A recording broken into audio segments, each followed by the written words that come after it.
Final segment of hour number 2 of the Thursday edition, Halloween edition, let's call it, of the Steve Malzberg Show. Not that we're doing anything different.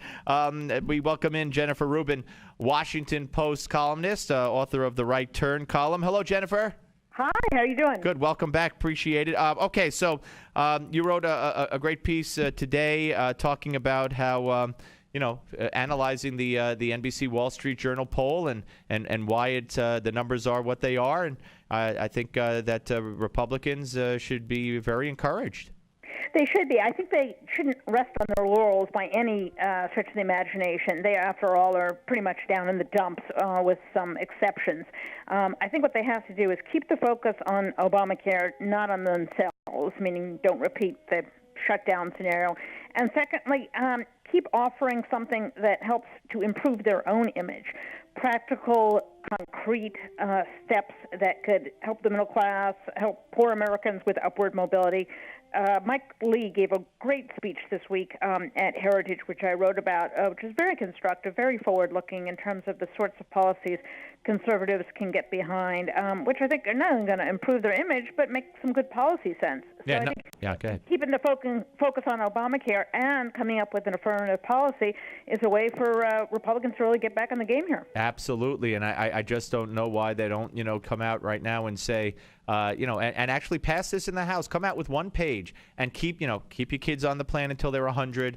Donut hole closed. No pre-existing conditions, and a few other points that people, do seem to like and does make sense. And say, here's the new bill. We're passing it, and so they could say they passed something instead of just not being proactive. And they haven't been proactive for quite a while. I totally agree. When I ask these questions of people, they give me one of several answers. One is, well, lots of people have introduced bills, to which I say, well, that's great once you pass one of them.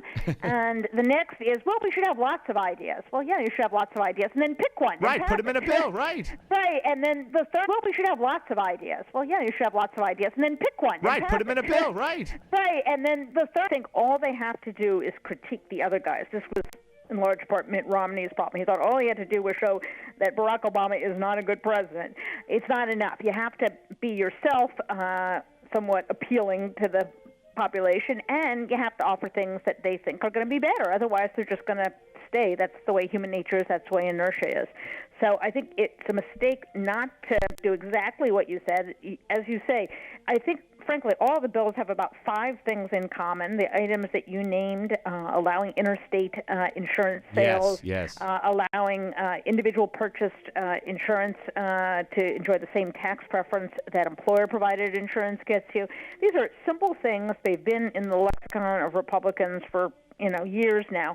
Just put them all on a piece of paper, pass them, and move on. And that way they will deflect the obvious comeback, which is, well, at least we're trying to do something. What are you guys doing? Right. And it's not a bad comeback right now because the Republicans aren't doing anything else. else. I couldn't agree more. They should just put it all in a bill and get it done already. All right, now, you also wrote today about how the newest game in Washington is to debate which one of Obama's statements is the actual lie, which I find pretty amusing. It really is. I mean, I went back. Something had been sticking in my craw for a long time that I had remembered back from the Healthcare Summit, Summit, right, which was back in 2010, February of 2010, that Obama had talked about this issue about losing your insurance, about not getting to keep what in some cases is catastrophic coverage, meaning a low-cost, high-deductible coverage. It was very popular with young people, healthy people. In fact, my family did it that way last year. We actually saved a bunch of money. And this was not something that suddenly came to light. This was something he actually knew and understood, and there was a whole back and forth between him and Eric Cantor, in which Cantor really nailed him on this point. And Obama basically came out and said, well, you don't really want those crappy plans. We got something better for you. And then he went into this mode where he was lying time and time and time again, saying, you're going to keep your plan, you're going to keep your plan. No, they weren't. And, this is the big lie. And he finally got caught in one of these. And to my delight, the mainstream media finally woke up to what we've been saying for 3.5 years. Republicans aren't confused about this. This is one of the things we've been complaining about, that he was going to drive people out of individual insurance and herd them into these exchanges, right, where you have highly regulated health care. So I think it's a little bit of a reminder maybe to the mainstream media that maybe they should just, every once in a while just look at conservative media. They may find some stories that they have missed or not covering. And secondly, I think it's quite the comeuppance for not only Democrats, but for the president. Nancy Pelosi told us we'd have to pass it to find what was in it. Well, we knew what was in it, but I guess for them, they did have to pass it to find what was in it.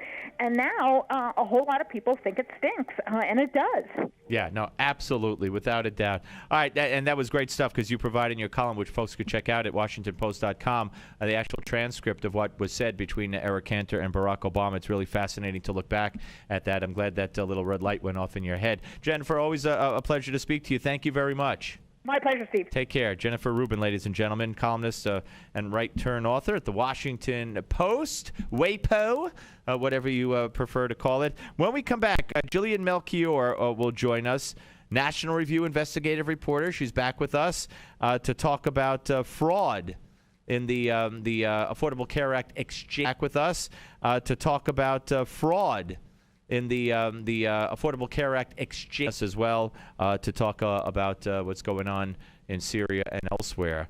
All that straight ahead in hour number 3 of the Steve Malzberg Show on Newsmax TV and radio.